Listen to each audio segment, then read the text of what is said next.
Hi everyone. सो कल जब मैंने वीडियो पोस्ट करी है एक्सेंचर की और जैसा मैंने बताया कि एक्सेंचर के जो रिजल्ट्स हैं वो आना स्टार्ट हो गए हैं, तो उसके बाद काफ़ी सारे बच्चों के मन में काफ़ी सारे डाउट्स आ रहे हैं। कुछ डाउट्स के आंसर देने की कोशिश करूंगा मैं, ठीक है। सो स्टार्ट करते हैं वीडियो को। सबसे पहले जो एक्सेंचर के रिजल्ट्स है, काफ़ी सारे बच्चों का सिमिलर क्वेश्चन आ रहा है कि क्या हम होप छोड़ते हैं या फिर क्या अब हम रिजेक्ट हैं। देखो, एक्सेंचर के जो रिजल्ट्स हैं वो काफ़ी ज़्यादा देर तक रिलीज़ किए जाते हैं, पहली बात तो ये। और कुछ भी भरोसा नहीं है कि मतलब वो लोग कैसे रिजल्ट्स डिक्लेयर करें, कैसे रिजल्ट्स होल्ड करें। सो पहली बात तो, अगर if you are looking for a job in Accenture and अगर आपके पास अभी तक कोई कंफर्मेशन नहीं आया है, हमेशा दूसरी कंपनीज के लिए साथ साथ में ट्राई करते रहना, बिकॉज एक्सेंचर का काफ़ी ज़्यादा जो प्रोसेस है वो रैंडम चलता है, ठीक है। अभी तक कोई भी वे नहीं है, एक तय प्रक्रिया नहीं है जिसके तहत एक्सेंचर हायरिंग करती है, रिक्रूटमेंट करती है या ऑनबोर्डिंग करती है। सब कुछ रैंडम चलता है। अब जैसे मैं आज आपको बताने वाला हूँ कुछ चीज़ें जो आप लोगों के मन में डाउट आ रहे थे, उनको मैं क्लियर करता हूँ।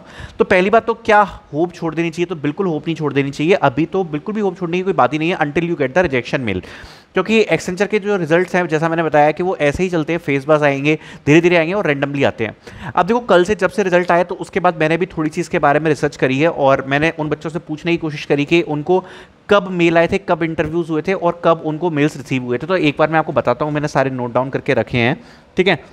सो स्टार्ट करूंगा।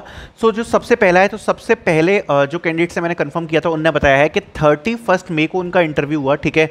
उसके बाद 11 जून को कॉन्ग्रेचुलेशंस मेल रिसीव हुआ, 17 जून को वर्क डे मेल रिसीव हुआ प्रोफाइल क्रिएशन का, और 22 जून को यहाँ पर डॉक्यूमेंट वेरिफिकेशन मेल रिसीव हुआ, ठीक है। सो ये टाइमलाइंस थी। दूसरे कैंडिडेट जिनसे मैंने बात करी है उनने मेंशन किया है कि उनका इंटरव्यू हुआ है 16 मई को उनका इंटरव्यू हुआ।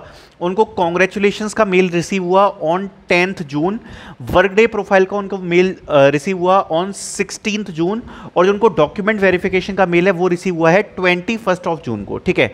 देन जो तीसरे कैंडिडेट से मेरी बात हुई है उनने बताया उनका इंटरव्यू हुआ 28 मई को, और साथ साथ में कॉन्ग्रेचुलेशंस मेल का नहीं बताया, बट उनने ये बताया कि document verification mail he got on 21 June. तो ये 3 कैंडिडेट से मेरी बात हुई है जिनसे मैंने कंफर्म किया है जब उनको बैकग्राउंड वेरिफिकेशन मेल रिसीव हुए। ऑल्सो इन तीनों से मैंने एक चीज़ और पूछी, वो भी मैं आपको बताता हूँ। इसमें जो 2 कैंडिडेट हैं वो PADA के हैं और एक कैंडिडेट जो है इसमें ऐसे जॉब रोल के लिए, ठीक है।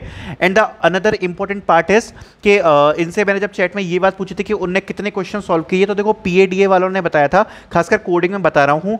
कोडिंग में एक कैंडिडेट ने मुझे बताया है कि he got to solve around 1.5 question, एक कैंडिडेट ने सॉल्व किए हैं 2 क्वेश्चन।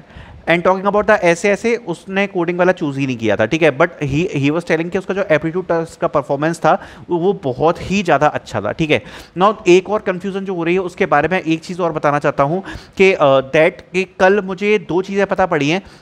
जो डॉक्यूमेंट वेरिफिकेशन हो रहा है उसके है ना मेल्स अलग अलग पोर्टल से आ रहे हैं, तो किसी किसी को डिफरेंट साइट से रिसीव हो रहे हैं, किसी किसी को वर्कडे से रिसीव हो रहे हैं। सो अगर ऐसा कुछ भी आपके साथ होता है तो एक बार बस कॉपीराइट चेक कर लेना कि वो ऑफिशियल एक्सेंचर की वेबसाइट से कॉपीराइटेड है कि नहीं। अगर है तो you can process with it, क्योंकि 2-3 वेबसाइट से डॉक्यूमेंट वेरिफिकेशन के अलग अलग यहाँ पर जो मेल्स है वो जा रहे हैं, ठीक है। तीसरी बात, अब जो रिजल्ट्स हैं उसका क्या सीन रहने वाला है और नेक्स्ट फेज का क्या सीन रहने वाला है। तो देखो, काफ़ी सारे लोगों को रीएक्टिवेशन की लिंक भी जा रही है एक्सेंचर की तरफ से। उसका मतलब क्या है? तो देखो, जिन लोगों को अभी टेस्ट वगैरह रिसीव नहीं हुए हैं वो लोग उस रीएक्टिवेशन वाली लिंक में अप्लाई करके दोबारा रजिस्टर कर सकते हैं, जिससे कि आगे की प्रोसेस में उनको कंसीडर किया जाए। एंड द रिजल्ट का फॉर्मेट ये रहेगा कि किसी भी दिन रैंडमली कितने भी लोगों को यहाँ पर मेल्स वगैरह आ सकते हैं। एक्चुअली रिजल्ट आना स्टार्ट हो गए हैं, अभी आना ही स्टार्ट हुए हैं। अब धीरे धीरे करके जितने भी लोग सिलेक्ट हैं सबको यहाँ पर जाएंगे। कम से कम आप ये मान सकते हो कि 1 महीने का पूरा टाइम लगेगा यहाँ पर प्रॉपरली रिजल्ट डिक्लेयर होने में, ठीक है। सो आई होप आप लोगों के डाउट्स इस वीडियो में क्लियर हुए होंगे। And talking about the next phase, अभी 25 जून का फेज चल रहा है, उसके बाद यहाँ पर जुलाई के जो नेक्स्ट फेज है वो स्टार्ट होंगे फॉर PADA एंड ऐसे। Okay, so thank you so much for watching this video.